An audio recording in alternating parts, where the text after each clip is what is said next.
Hello everyone, exam में आपका स्वागत है। आज के लिए मैं आपके लिए बहुत अच्छी वैकेंसी लेके आया हूँ नर्सिंग ऑफिसर की। चलिए वीडियो शुरू करते हैं। क्या एलिजिबिलिटी रहेगी, कहाँ पे है वैकेंसी, सब कुछ डिटेल में आपको बताता हूँ। देखो, ये वैकेंसी निकली है Uttar Pradesh university of medical science Etawah, मतलब सफाई हॉस्पिटल है उसके थ्रू निकली हुई है वैकेंसी। ठीक है। आज जैसे सीबीटी एग्जामिनेशन होगा आपका। ठीक है, एक चीज का बता देंगे, सीबीटी एग्जामिनेशन 2024।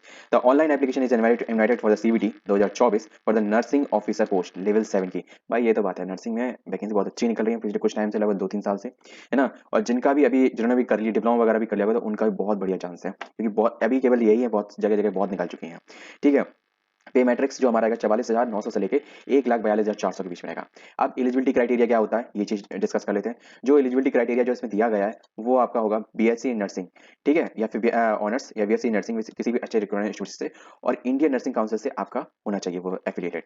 अब देख सकते हैं और क्या चाहिए। दूसरा क्या है, बीएससी विद पोस्ट सर्टिफिकेट या फिर BSA post basic BSc nursing from किसी इंस्टीट्यूशन से। ठीक है, recognised by the Indian nursing council या फिर स्टेट नर्सिंग काउंसिल से। ठीक है, किसी स्टेट से तो होगा ही ना। ठीक है, दूसरा मेन चीज, दूसरा जो आपके लिए पॉइंट चाहिए, registered in nursing and midwifery with state and Indian nursing council. तो एक चीज है ना, एक चीज ध्यान रखना है, ये अभी कुछ सेक्टरों में आई है, हर सेक्टरों में नहीं आई है। किस चीज की बात कर रहा हूँ, जो रजिस्ट्रेशन का इसमें दिया गया है, ये लिखा है state oblique Indian nursing council. ये हर स्टेट में, ये हर जैसे कि बहुत सी मेडिकल पोस्ट होती हैं, पैरामेडिकल में कह लो या फिर कुछ नॉन पैरामेडिकल की पोस्ट होती है जो रजिस्ट्रेशन मांगती हैं, तो उनमें यही होता है कि हमारे स्टेट से चाहिए। जैसे आपकी यूपी है, तो यूपी से ही हमें इस यूपी की इस रजिस्ट्रेशन काउंसिल से ही चाहिए। ऐसा नहीं होता कि Indian nursing council, Indian nursing council का मतलब मालूम क्या हो जाता है, आपका सेंट्रल का अगर रजिस्ट्रेशन सर्टिफिकेट है ना, तो भी आप माने होगा। कुछ जगह अलाउ कर दिया है, पर अलाउ तो कर दिया है, एप्लीकेशन कर दिया है, बट उसको जो नॉर्मल वे ऑफ वैकेंसी में नहीं है शो हो रहा है, पर नर्सिंग में शो हो रहा है। That is a good chance to you. Next आपके लिए क्या है, दूसरा इन्हें क्या चाहिए। दूसरा इसमें से बोले कुछ भी, मेरे ख्याल से इन दोनों में से एक चल जाएगा, कुछ भी एक हो, और प्लस बी, ये मैंडेटरी है। दूसरा इन्हें क्या है, diploma in general nursing outlet from Indian nursing council recognised university. देखो, ये अथवा ये और लगा हुआ इतना बड़ा हुआ है ना, ये हर कोई देख रहा होगा। इन दोनों में से कोई एक हो और ये रजिस्ट्रेशन हो, चल जाएगा। या फिर इन दोनों में से कोई एक हो और क्या हो, रजिस्टर्ड इन नर्सिंग का Indian nursing council, state nursing council. ठीक है, तो चल जाएगा। ठीक है, ये क्या है डिप्लोमा, ये क्या है डिग्री। दूसरा डिप्लोमा में आपको क्या और चीज चाहिए होगा, 2 ईयर का एक्सपीरियंस। तो इस चीज का विशेष ध्यान रखें, 2 ईयर का experience, minimum 50 beds of hospital.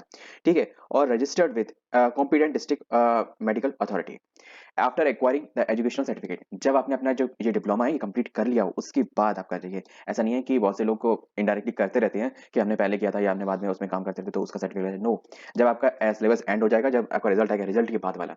दूसरा रिमार्क आपके लिए एक लिखा हुआ है, वो चीज के हम डिस्कस कर लेते हैं। This required 2 year experience as the above in essential criteria and to be valid the experience shall be must acquired after obtaining the essential qualification। देखो, जो मैंने बात को अभी हिंदी में बोला वो इन्होंने इंग्लिश में लिख के आपको रिमार्क करके आपको बता दिया, तो इस चीज का विशेष ध्यान रखें। जब आपकी कंप्लीशन हो जाए एसेंशियल क्वालिफिकेशन, उसके बाद आपका the after the completing the internship, declaration of the result and registration with the state nursing council and Indian nursing council. देखो, मैंने एक चीज मिसिंग कर दी थी बोलते बोलते, वो चीज इन्होंने क्लैरिफाई कर दी है। आपका जो इंटर्नशिप होती है इस कोर्स में, वो भी कंप्लीट हो जाए, जो आपका रिजल्ट का फाइनल, मैंने बोला था फाइनल रिजल्ट का डिक्लेरेशन, फाइनल रिजल्ट आ जाए तब, फिर उसके बाद आपका रजिस्ट्रेशन भी हो जाए, तब फिर उसके बाद जो आप इंटर्नशिप जो एक्सपीरियंस लोगे 50 बेड के हॉस्पिटल में, तो वो मान्य होगा। ठीक है, बाकी आपने अगर इससे पहले स्टार्ट कर दिया तो वो चीज मान्य नहीं होगी। अब सबसे बड़ी बात आती है यहाँ पे कि क्या गवर्नमेंट हॉस्पिटल होगा। अब देखो, जैसे कि बहुत सी वैकेंसी में लिखा होता है कि गवर्नमेंट हॉस्पिटल से चाहिए आपका, लेकिन इसमें क्या लिखा है, registered with competent authority district hospital and medical authority.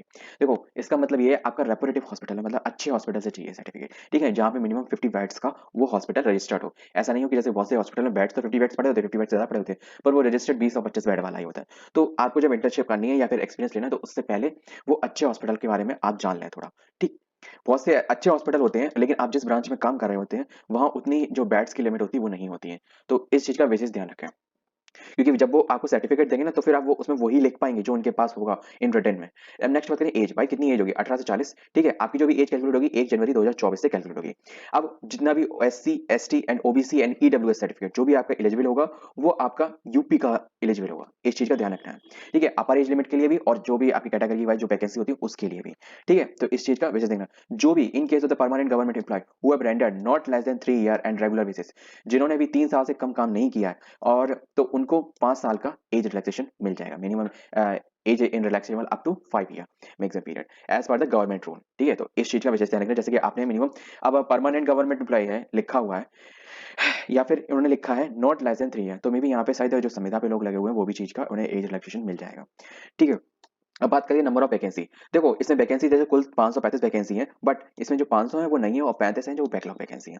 तो इस हिसाब से जैसे कि 200 जनरल में हो गई, 50 ईडब्ल्यूएस हो गई, मतलब टोटल आपकी जनरल की 250 वैकेंसी हो गई।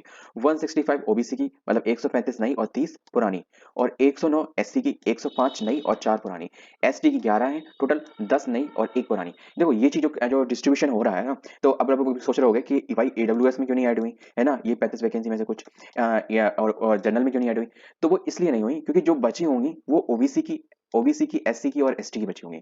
अगर इन दोनों में से किसी की बची होती तो वो चीज इसमें ऐड होती, क्योंकि इसका डिस्ट्रीब्यूशन कैटेगरी के हिसाब से, या फिर जो एक डिस्ट्रीब्यूशन होता है ना कि 27%, 10%, 10% ईडब्ल्यूएस में, तो वो चीज इसमें नहीं होता।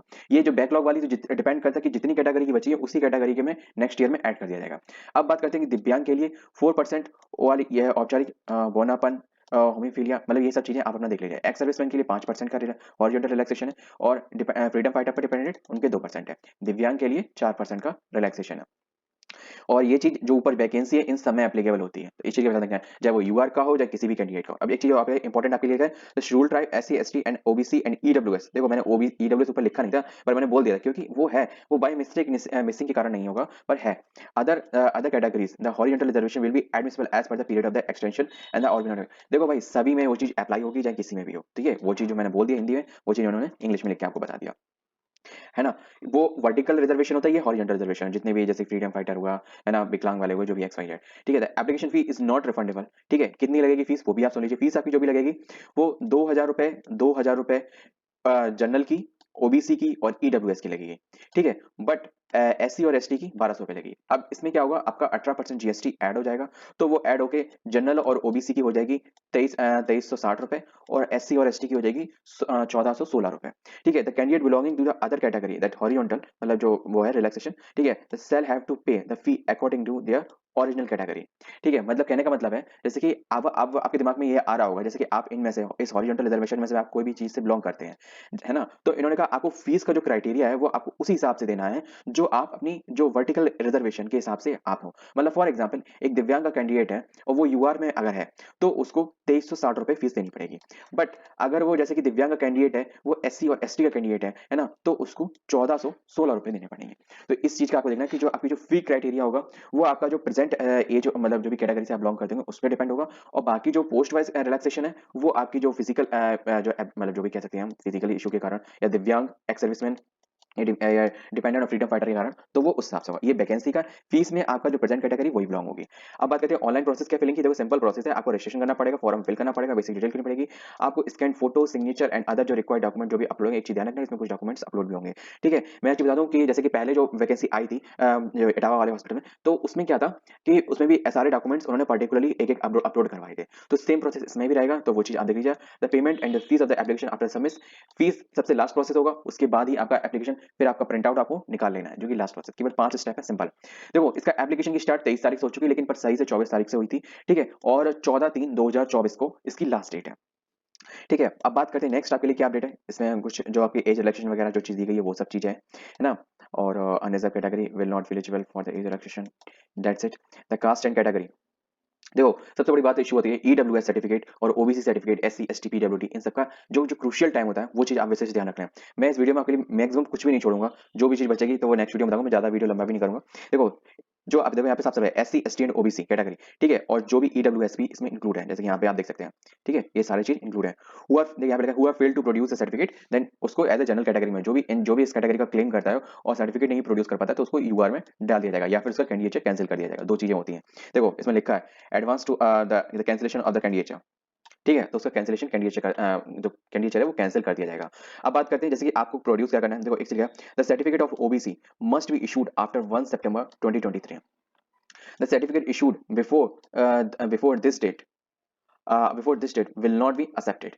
तो अब यहाँ पे क्या क्या है, यहाँ पे केवल यहाँ पे केवल ओबीसी के रिगार्डिंग ये चीज गाइडलाइन है, एससी और एसटी के रिगार्डिंग नहीं है, ठीक है। तो इस चीज का आपको ध्यान रखना है, ओबीसी कैंडिडेट जितने भी हैं तो उनका जो ओबीसी कैंडिडेट का जो सर्टिफिकेट इशू हो वो हो 1 सितंबर 2023 के बाद वाला, ठीक है। मैं मानता हूँ क्योंकि जो हर बार जो इशू का होता है कि 1 अप्रैल के बाद वाला होना चाहिए, है ना, बट इसमें ये चीज है 1 सितंबर के बाद वाला, तो जो लिखा है भाई वही करना पड़ेगा। तो अभी मैं बताऊं, जैसे अभी आप अभी भी आज भी बनवाते हो, आज अप्लाई करने आते हो, तो मिनिमम 7 दिन में आ जाता है सर्टिफिकेट बनके, ठीक है। तो फिर आप तब अप्लाई कर दो, लेकिन अगर आप 1 सितंबर के बाद वाला सर्टिफिकेट है तो आप तभी अप्लाई कर सकते हो, तो माना वही जाएगा, तो इस चीज़ का विशेष ध्यान रखें।